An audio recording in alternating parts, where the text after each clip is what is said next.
Hey everyone, and welcome back to the show. Today we have a very special guest, Chihiro Kurokawa. Chihiro, thanks so much for being here. Thank you. Appreciate the opportunity to chat with you today. Awesome. So Chihiro has accomplished a lot in the last couple years, including just recently leaving his corporate job. So I'll let him tell you about that. But Chihiro founded his firm in 2017 and has since acquired, owned, and operated 3 multifamily properties, 2 of which have property gone full cycle. So go ahead and tell us, please give us a little color on your background and how you got into the multifamily space and why. Absolutely. Just really quickly, the third one is pending. We're in an acquisition of a third right now. So I just want to clarify that. It may have been acquired by the time we air, but okay, awesome. Anyway. Thanks for clarifying. Yeah, so I graduated from UCLA Anderson in 2015. And really at that time was just looking to get into analytics and found a job working in marketing analytics at a blue chip company. And so started there in 2015 after graduation. But shortly thereafter, I was kind of doing a bit of a gut check. I had gotten engaged in 2016. So I'm thinking about marriage, raising a family, potentially putting a child through college and then funding me and my wife's retirement. And I'm thinking like, how the heck am I going to do this with a corporate job? I felt like the prospects weren't great. So I knew I had to get into something. And that vehicle for me has been commercial real estate, specifically multifamily. So it was the very beginning of 2017 where I decided I have a dream. It's to become a multifamily owner operator, and I'm going to figure out how to do it. Fast forward a little over a year, and I don't know what the heck I'm doing. But I did get some traction. One major step I took was hiring a mentor who was pretty helpful for me in putting me in an environment where I'm surrounded by like-minded people, hooking me up with his vendors like mortgage broker, attorney, that sort of a thing. So that was very helpful, gave me some important resources. And so fast forward about 2 years from when I made that commitment to become a multifamily investor, I finally bought my first deal, which was a 128 unit value add multifamily property in a tertiary market called Abilene, Texas. And that property went well. We were well capitalized and put about 1.3 million in CapEx into the property. And then we came to a point where we needed some source of liquidity. So we either needed to refi or find some sort of debt or try to sell the thing. And this was last year during COVID. So some of the lending requirements through Fannie Mae were a little challenging at that time. So we opted for the sale route and sold that in December last year. So about 6 months ago. In the meantime, did a distressed 248 unit property here in Dallas as well. Bought that one in September of 2019, and we're currently in the process of selling that property. So that's kind of getting us up more or less up to date. And as I mentioned, we are in the process of acquiring a 124 unit as well. We're trying to get that under contract in the next few or several days. Well, that is very awesome to hear about how you've been taking massive action in the last couple of years. Will you take us back and can you touch on what your corporate career was and what your motivation was, a little bit more about, what your motivation was to leave that and go into multifamily? Mm-hmm. The first year of the analytics job was fantastic. I was learning a lot, felt very challenged. But after about a year, I felt like I had kind of learned what I needed to know to do the job. And I don't feel too comfortable just being in cruise control for very long. I need a little more challenge. So that was a big impetus for me to seek more challenge and to address, some of the financial goals that I mentioned a few minutes ago. So I would say that was kind of motivation number one. Secondly, I want to do something that excites me, that I'm passionate about, that affords me the ability to call my own shots. And that's very difficult to do in a massive, Fortune 50, Fortune 10 company. There's a lot of layers of management bureaucracy, right? So once I tasted that level of accountability that you have as an entrepreneur, where you're like, all right, every single decision is going to needs to either make me money or save me expenses. And it's all about results and accountability. That is both a scary and rewarding experience. That's very different from the corporate environment. So once I had that taste, I was not looking back. For sure. As a fellow MBA turned entrepreneur, I completely can, relate to some of what you're saying. So, and just to kind of circle back on something that you mentioned about this, the financial piece, did you feel that it sounds like you felt like perhaps weren't going to be able to earn the earning potential in the corporate world at Toyota wasn't as much as it would be with entrepreneurship. Is that accurate? Yeah. I think two things about making real money, what I call real money, like financial independence kind of money. One is, you don't make real money without taking risk. You have to put it out there. You got to risk it, or you're not going to make real money. And the other one is, you need equity. Collecting a salary, you have no equity. And you can save that money and convert it into equity somehow, be it through real estate or putting it into the stock market. But the point is, like, the act of you working in and of itself doesn't create any sort of equity at all. It's incumbent on you to convert that, right? Well, real estate is all about acquiring equity and building it. And so, or not just real estate, if you're going to be an entrepreneur and start up some sort of cash flowing business, you are generating equity, right? And so, those two things, I think conceptually people have to think about, like, how am I going to make real money? Like, I gotta get equity, and there's just no other way around it, in my opinion. For sure. Makes total sense. And so when you were working in corporate, what was it that kind of turned you on to multifamily in the first place? So Dallas is a very unique market, right? This is one of the shining stars in this entire country as far as multifamily, and perhaps multiple real estate asset classes, right? And so there is a fair number of meetups going on out here in Dallas. So that was my first real exposure, like meeting, for lack of a better phrase, like everyday Joe Schmoes who are leading these meetups, and they're like, oh yeah, I have 500 units, across 4 properties. And I'm like, who's this guy? And if he can do it, why can't I do it? So that was my first exposure, was meetups. Awesome. So let's talk about what was kind of getting in your way with getting traction that first year. I know you said that, a year into it, you hadn't quite gotten traction. Why do you think that was? Multifamily's hard. It's still hard. I've done a couple deals, about to do a third. It's still very difficult. But that first one is tremendously hard. You don't have any credibility. And there's a gazillion people wanting to get in, right? So establishing credibility with the broker who's listing a deal, and he or she is, let's say, talking to 100 prospects. Out of those, 80 don't own any doors at all.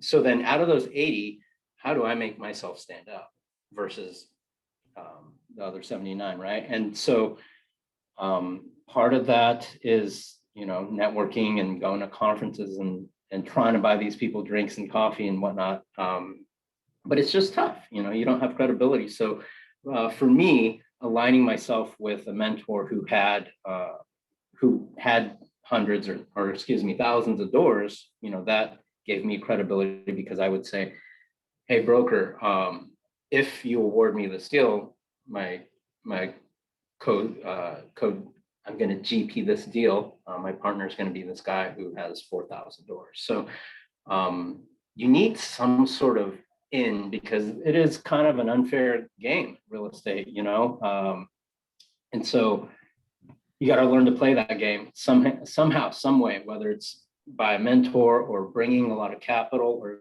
somehow you got to provide value, or these people who sell the deals, who have control over the deals, people who are capable of executing on an acquisition and operating.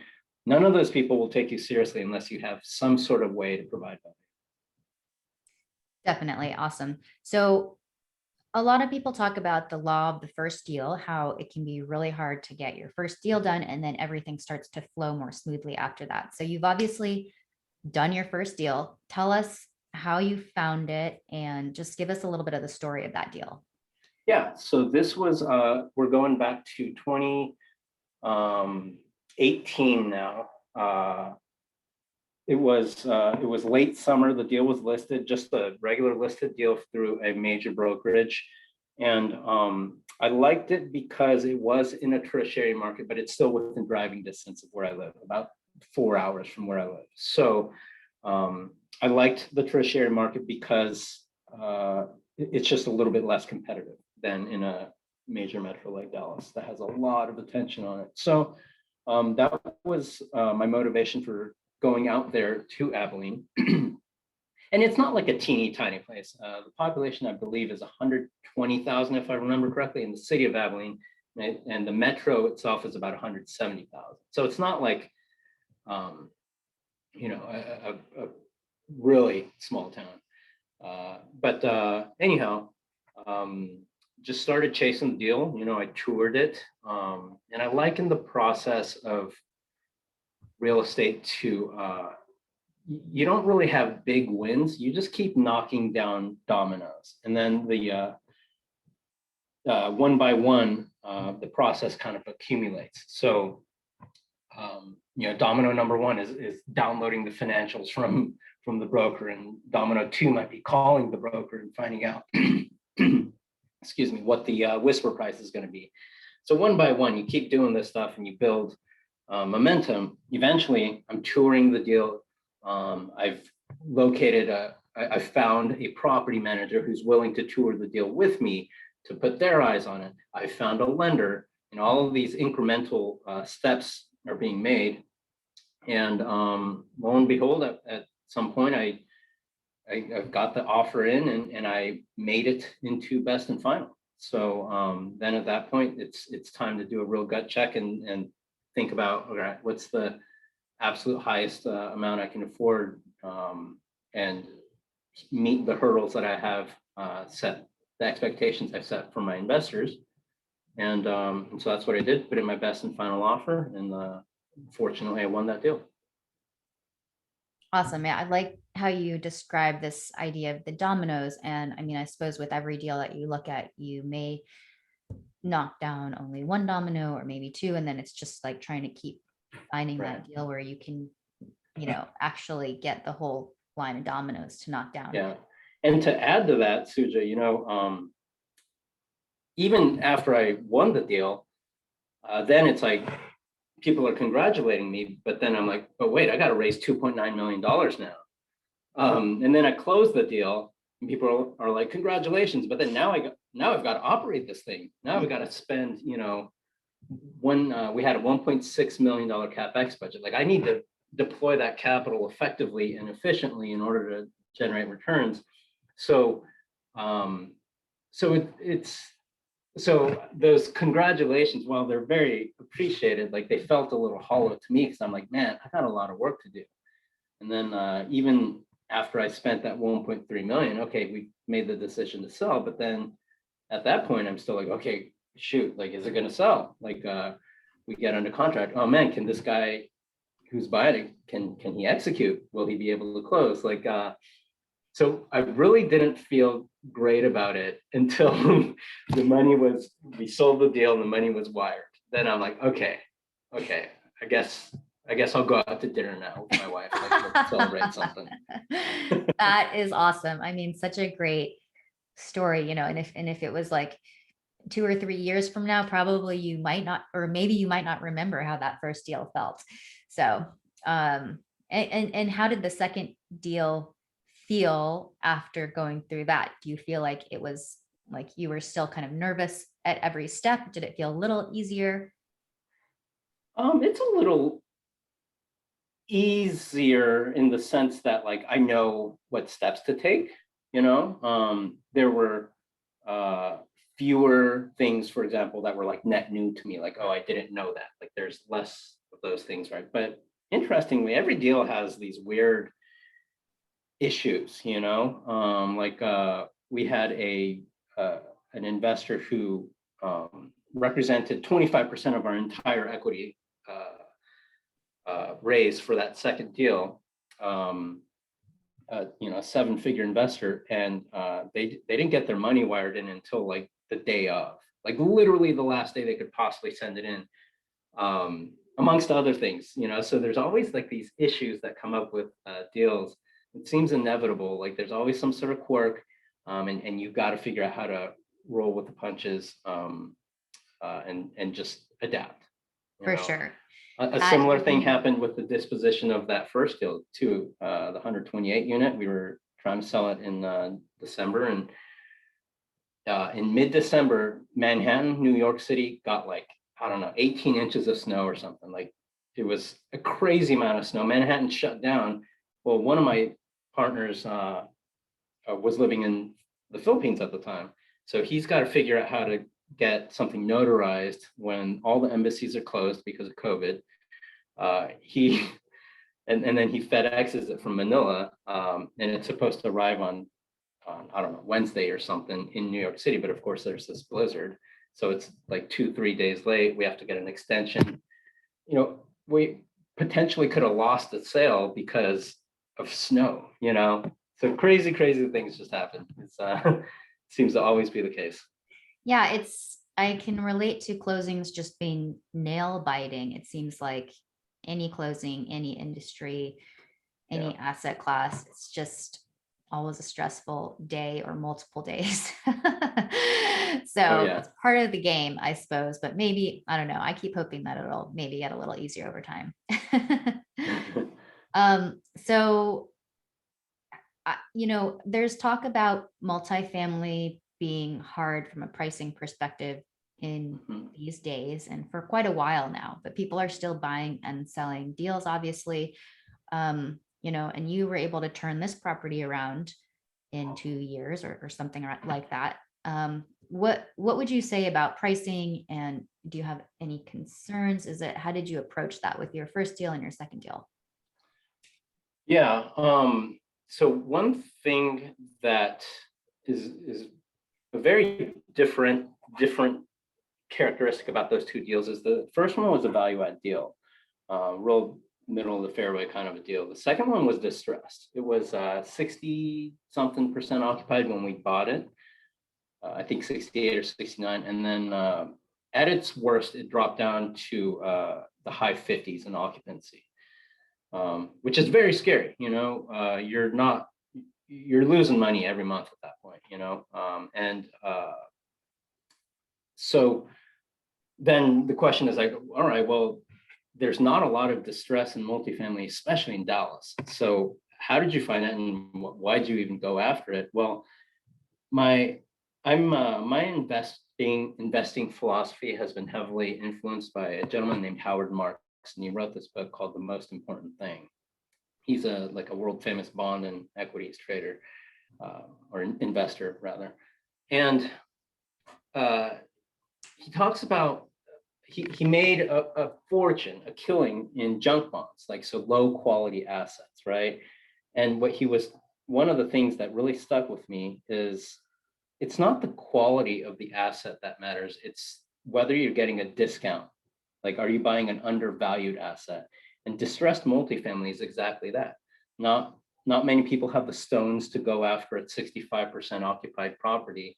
They know it's going to be a lot of work. They know there's going to be some residents that are probably of poor quality that wouldn't meet um, the criteria to be accepted into some other stabilized multifamily, right? So there's a lot of issues that come with chasing a deal like that, and not a lot of people are going to want to do that because it's more work. But fundamentally, investing is about the more value you create, the more you're going to get paid, right? So we took a place that was in poor shape, both operationally and physically, put a ton of work, a ton of money into it, and now it's a stabilized property at 94% occupancy. So now the pool of people who want to buy that property or who want to own it is going to be much greater, right?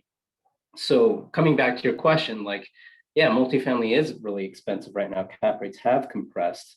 And so the way that I've decided to mitigate that is by going after distressed properties, because I know that I can partner with the right people who have tremendous experience and capabilities in construction management, operationally taking a distressed property to stabilization.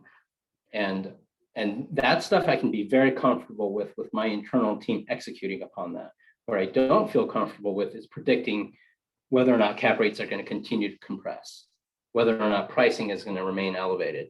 I don't know that that's going to be the case. And so that's why I chase these more challenging deals, because I do not want to lose my investors' money, period. So, For so sure. that's been my way of approaching the market climate today. I won't always be doing distress, but right now, that's where I'm looking. Yeah, that makes a lot of sense. I mean, so this second property, that was the distressed one, correct? Mm-hmm. So, and you've also, it's either sold or about to be sold. Is that correct? That's right. Yeah, we're not under contract yet, but yeah, we're under LOI to sell it. Okay. And so that turnaround took how long? So we bought that in September of 19. So it's about a year and a half right now of ownership. I mean, that's pretty cool to go from 60 or whatever percent and now you're at 94. Is that right? Yeah, 90. Yeah, 94. That's right. Okay. Yeah. It's a long journey. Yeah. I mean, can you tell us a little bit about what it took to turn that property around?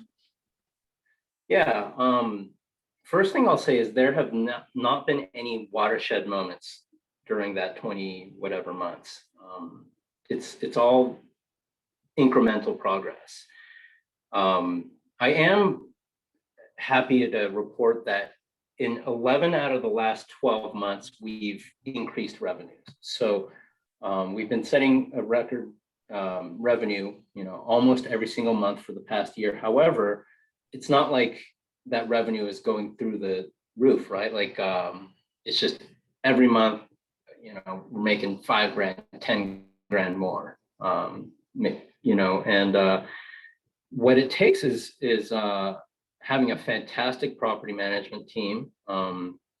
We did start out with the wrong property management team, and we did have to let them go actually. So we had a local company for about the first 6 months, and I'll tell you what, Suja, this is a really big learning for me, but we gave them too long of a leash. Like it was apparent probably after 2 months that they were not the right fit, and by 3 months, an absolute longest by 4 months, we should have let them go. But this is a learning for me. I'm still new in this game, so be that as it may, for 6 months we had the wrong property management team, put the new one in, and that was a tremendously impactful decision on our part. Another important part of this deal turnaround has been having the right partners. I think that is, I'd like to think I'm decently good at that, like determining how best to put a team together. So one of my partners on that deal, he's very, very experienced, and he's done distress deals, has in-house construction. And so we leveraged that, his capabilities, and we're able to get this heavy lift construction done relatively quickly, and do a really serious physical transformation, a complete transformation on the exterior.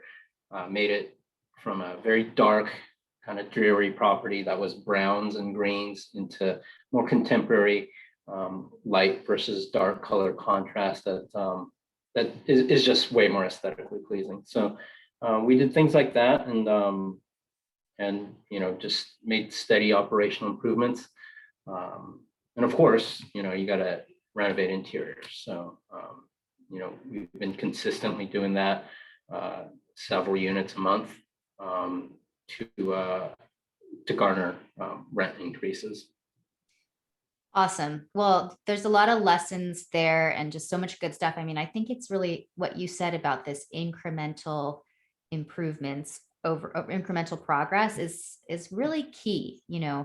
When we're thinking about how these things actually end up making sense, because a lot of times people are like, oh yeah, bought it for this and sold it for that. But it's like, well, how does that actually happen? And it just seems like it's, it makes sense that like, oh, it doesn't happen at once. Like it happens little by little, by implementing systems, and it's a process that has to play out. And so Yeah. very interesting. It's not like, to use your background as a metaphor here, like it's not like climbing a mountain where you hit a peak because you got a deal or because you sold a deal. It's more like you're on a hamster wheel, you get better and better at analyzing deals, at operating them. And it's just, yeah, I love how you phrase it. It's about incremental progress. Yeah, awesome. Well, thank you so much for coming on the show, Chihiro. Ton of value there. Love hearing your story. Definitely can't wait to see what you're doing in even 6 months. So why don't you take a minute and tell the listeners how they can get a hold of you and anything else you'd like to share? Absolutely. Thank you again for hosting me. And my website is blackriverep.com. That's Black River, E as in equity, P as in partners.com. And you can reach out to me there. I'm also on social media. You can find me on Instagram, LinkedIn. I'm a fan of LinkedIn. Been listening to Gary Vee a lot. And yeah, just reach out to me. I'm happy to chat to anybody who is curious about what I do. Awesome. Well, thank you so much, Chihiro. Have a great day. We'll see you next time. Thank you.